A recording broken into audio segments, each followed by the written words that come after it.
Ladies and gentlemen, welcome to the Rogers Kakasungura YouTube channel. A big thank you for the support you're granting this platform. Kindly, if you're watching this video, make sure you subscribe and remember to turn on the notification bell. William Ruto was in Meru one day ago. He was in Meru and trying to validate his presence in the Mount Kenya region, because Rigathi Gachagua has been saying he has shut down the mountain and has locked the gates, and William Ruto cannot or will never again access the Mount Kenya region. Now, William Ruto was badly humiliated in Meru in his tour, and I saw them with Kindiki on top of vehicles, and they were speaking as if they are forcing us to validate the presence in Kenya. You know, when you see a man who keeps on telling his children, remember I'm your father, and yet he is the father, then the father himself is doubting whether he's the father or the stepfather. In any house, if you see a father who keeps on telling the children, remember I'm your father in this house. Yes, of course we know because they are your children. But why do you keep reminding them that I am your father? Meaning there are things they are doing which makes you feel that at some point these kids could be feeling you are not the father. So for you to keep on being relevant, you must keep on reminding them each and every day, remember I am your father. This is exactly what is happening with William Ruto.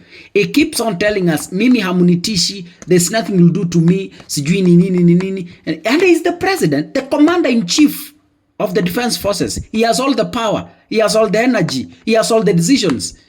You know, he is, in Kenya, as we speak right now, the president is the most powerful individual according to the government's hierarchy. He's the commander. Yani, kulingana na katiba yeye ndiye mdosi. So when he keeps on telling us that mnajua hamunitishi, and I saw even Kindiki keeps on telling the people of Meru that mtu asitutishi hapa, asione kama sijui sisi ni wadogo. Who told you nyinyi ni wadogo? Because you know nyinyi ni wadogo. And there's nothing you can do about Rigathi Gachagua's campaigns. That's why you keep on reminding Kenyans kwamba nyinyi ni wakubwa. Of course we know. The deputy president is the second in command after the president. So if you keep on telling us yet kuna watu wanafikiria sisi ni wadogo, ati sisi ni wakubwa, yet kweli nyinyi ni wakubwa, then I think you are seeking validation that is not worth it. The humiliation these individuals were given in Meru has sent William Ruto into the cold.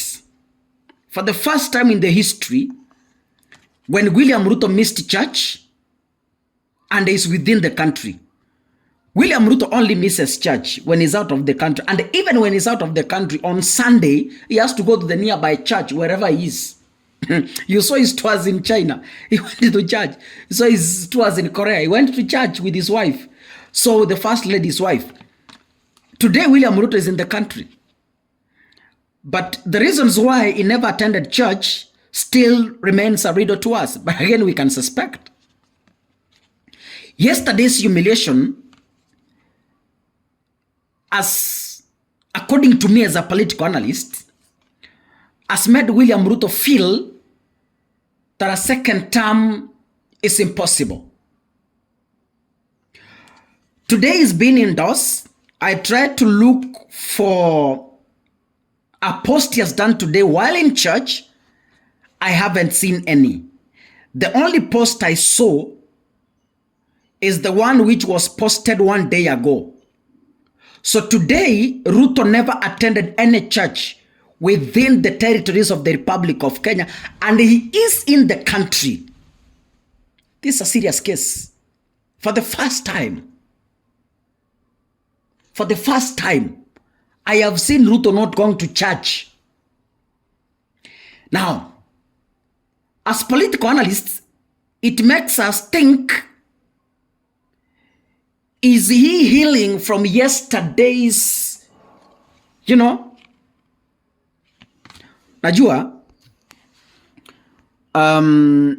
kuna vitu ambavyo kama mwanadamu zinakufanyikia mpaka wakati mwingine you feel like umechoka, you know. The only post I saw William Ruto do is 22 hours ago when he was attending a sports activity. Yeah, na alikuwa Makongeni. So juzi ndiye amekuwa maeneo ya hapo maeneo na jana. So alipewa msomo. Mesikia na Rigiji akisema kwamba William Ruto was lying to the people of Meru that is a Meru. How do we call the tribe from Meru? A Meru. Now, I remember when William Ruto was saying that Uhuru Kenyatta called him after Maraga nullified the 2017 elections. Ruto said that Uhuru Kenyatta called him and told him, you know, I am not going back to the ballot. Ruto akasema akasikia mpige coffee. I hope you saw that interview. The same spirit, you know, at that time William Ruto could not understand because it's Uhuru who was wearing the shoes. So Ruto couldn't understand. The same spirit is knocking on William Ruto's door. That is why you hear Ruto say, ati sio lazima turudi second term. Na watu wako wameanza kusema hivyo. The same way Uhuru thought that is not coming for a second term. Ruto looks like a man who has already sensed defeat from the way he does his things. You know, when you cannot control the crowds anymore, there are things William Ruto cannot do that he did when he was campaigning because he's the president. He is limited to some things. He is limited to an already organized program by other people. It depends on shared information from people.